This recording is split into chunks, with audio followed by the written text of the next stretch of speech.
What's going on, y'all? Brother Doug here. I just got back from seeing the movie Oz, the Great and Powerful, and I must say, it was a really good movie. Now, I've seen every interpretation of Oz.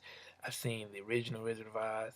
I've seen The Wiz, Ease on down the road, and I've seen the Muppet version of the Wizard of Oz. But Disney decided to do something different and tell a prequel about how the wizard got into Oz. Now, the story, for those who've been living under a rock, is about a magician who gets caught up in a tornado storm, and he's basically in the land of Oz. And then so he's, in a war between witches. The character who stole the show the most, who I think was the monkey, Finley. Finley stole the show. He was voiced by Zach Braff. Oh yeah, I didn't talk about that. The cast, the movie stars, James Franco, who you guys know from movies like Pineapple Express, and who played the Harry Osborn original Spider-Man trilogy, who was also directed by Sam Raimi, the original director of Spider-Man trilogy.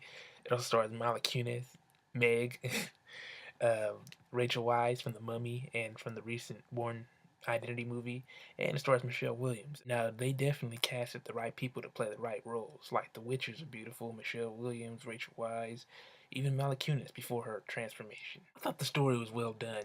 It had a backstory about the Wicked Witch of the West, the Mila Kunis' character, and I put spoilers at the beginning of the video because she fell in love with the magician, and there are little hints and little nods and references to the Wizard of Oz, of course. The movie preluding to the original Wizard of Oz. Like, they mentioned Scarecrow when one of the people in the town was like, "Hey, I could build a scarecrow," and then James Franco was like, "Yeah, that'll come in handy one day."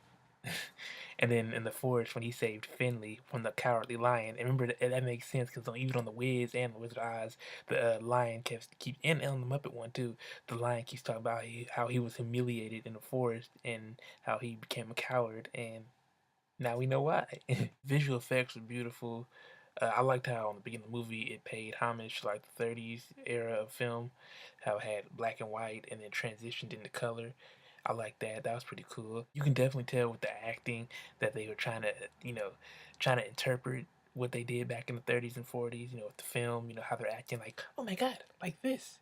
Yeah, you'll never talk to me again." Now, I hear that they're making a sequel, so on a sequel, they should dive deep into Tin Man. 'Cause remember how Tin Man said he was poison, not poison, but the Wicked Witch of the West casted a spell on him, so they're probably gonna delve deep into that backstory. Even though he wasn't on this movie, I'm pretty sure the Tinkerer had something to do with the Tin Man being born or created at least. And the red slippers or the silver slippers. People who said they read the books, they said it's really silver slippers, but on the movies it's red slippers. The character who I really sympathized with, and she really touched my heart, was the little China girl. She was cute, little China doll. She was another scene stealer. Most of the CGI characters were scene stealers. Even the Munchkins were scene stealers. Mr. Parker from Friday, he was an elf.